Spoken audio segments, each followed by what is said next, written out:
विमल पोलो जुबा केसरी, हर पल मनाओ केसरी त्योहार। शर्मा फिर शाजिया इल्मी। आलोक जी, पहले तो आज ये बताइए, संसद सत्र खत्म हो गया, सब लोग सोच रहे हैं कि संसद सत्र से हासिल क्या हुआ, कितना नुकसान हो गया बताइए। कोई कामकाज नहीं हो पाया। आलोक जी, आप भी मानते हैं ऐसा? वेस्ट ऑफ टाइम है, वेस्ट ऑफ रिसोर्सेज है। आलोक जी देखिए, मैं बिल्कुल नहीं मानता हूं। संसद बिल्कुल बहस की जगह है और सरकार बहस से भाग गई।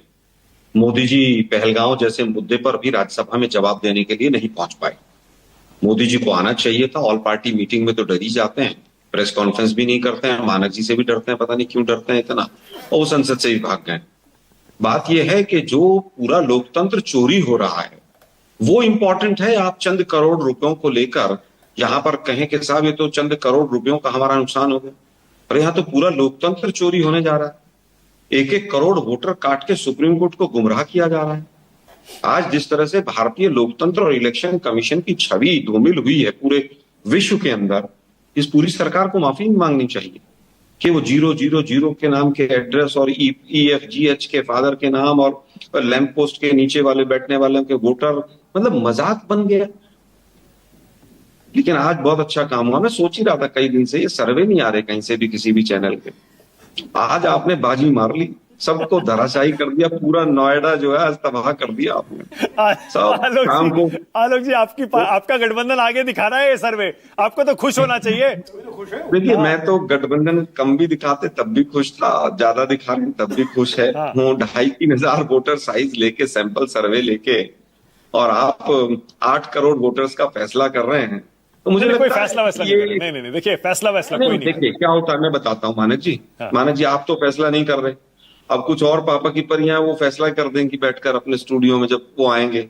दिक्कत ये है कि ये पॉलिश्ड वे है किस तरह से इश्यूज से डाइवर्ट किया जाए। अरे इश्यूज पर भी सवाल पूछे गए हैं। अमिताभ तिवारी बैठे हैं यहाँ पर, उसमें देखिए। और देखिए आलोक जी, सुनिए तो सही, एक मिनट आलोक जी, एक सेकंड अरे रुकिए ना एक मिनट। मैं ये कह रहा हूँ आलोक जी, इसमें बाकायदा जो मुद्दों पर सवाल पूछा गया, आपको तो उसके एक आंकड़े का स्वागत करना चाहिए।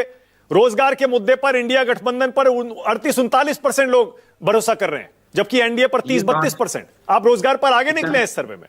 ये सैंपल साइज ठीक हो और सर्वे भी सब ठीक हो तो ये 60% हो जाएगा। दुर्भाग्य यही कि किस तरह से मैनिपुलेट किया जाए, बीजेपी की छवि को आसाम में बचाया जाए। इस पूरे सर्वे का लब्बो लबाब मुझे तो ये नजर आ रहा है, भाई ठीक है नीतीश मरते हो मरने दो, ममता जी का जो होना होना, बीजेपी बचनी चाहिए। हेमंत बिश्व शर्मा जो है वो सबसे ईमानदार मुख्यमंत्री है, उसको बचाना। खैर आज तिवारी साहब के साथ पहली डिबेट है, हम कुछ नहीं कहेंगे उनके सर्वे पे। मैं तो केवल ये कहना चाहता हूं, जब सत्ता विरोधी लहर में 48.5% लोग हैं और समर्थन में मात्र 18.5% हैं, तो सरकार के ऊपर एक बहुत बड़ा प्रश्न चिन्ह लगता है। जो सुशासन बाबू और हमने ये कर दिया और हमने जंगल राज खत्म कर दिया और पता नहीं क्या क्या अपने नारे देते हैं लोग, ये बहुत बड़ा एक सवाल है कि लॉ एंड ऑर्डर, बेरोजगारी, महंगाई और भ्रष्टाचार, ये 4 मुद्दे बिहार के अंदर सबसे बड़े। तो ये 4 मुद्दे अगर यही मुद्दे हैं तो बिहार में क्या सरकार इतने दिन से पकौड़े तल रही थी क्या? दुर्भाग्य ये है कि नीतीश जी का तो बिल आने वाला है, अब पता नहीं पास होगा कि नहीं होगा। नीतीश जी तो 1 महीने के लिए सृजन में अंदर जाएंगे। नीतीश और चंद्रबाबू जी तो बिल्कुल रात को नींद नहीं आ रही उन दोनों को, अब उनकी तो बात ही क्या करें। अब सीएम उम्मीदवार भी उनको डिक्लेयर नहीं कर रहे हैं, लेकिन यहां पर सवाल है सीएम उम्मीदवार का। शाजिया जी बैठी है, बड़ा अच्छा तर्क रखती थी आम आदमी पार्टी में भी, अभी बीजेपी के लिए भी।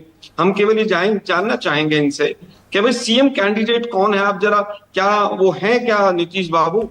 और अगर नहीं है तो फिर ये सारा सर्वे 0 हो जाता है। माने ओके शाजी, आपकी बारी। सर्वे मैं वैसे कह रहा हूं एक पॉलिश्ड वे होता है, किस तरह से जब ग्राफ मोदी जी का गिरता है तब सर्वे आ जाते हैं। आपकी बात नहीं कर रहा मानक जी, मैं बाकियों की बात कर रहा हूं।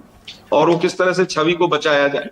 SIR जैसा मुद्दा केंद्र की सरकार गिर जानी चाहिए, लेकिन दुर्भाग्य यह है कि कहीं ना कहीं मीडिया के साथ ही सरकार को बचाने में पूरी ताकत लगाते हैं।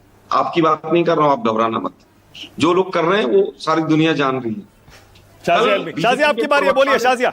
ओके, बीजेपी के प्रवक्ता ने साफ कहा, बोले मोदी जी का प्रोटेक्शन तो जनता है और मीडिया है, साफ कहा उसने। शाजिया यहीं से शुरू करिए। चलिए आलोक जी जो चैलेंज कर रहे हैं यहीं से शुरू करते हैं। आलोक जी कह रहे हैं बता दीजिए अपना मुख्यमंत्री का उम्मीदवार, बोलिए। सब जानते हैं मुख्यमंत्री के उम्मीदवार कौन है और इस तरह की बातें कर ध्यान भटकाने की कोशिश ना की जाए।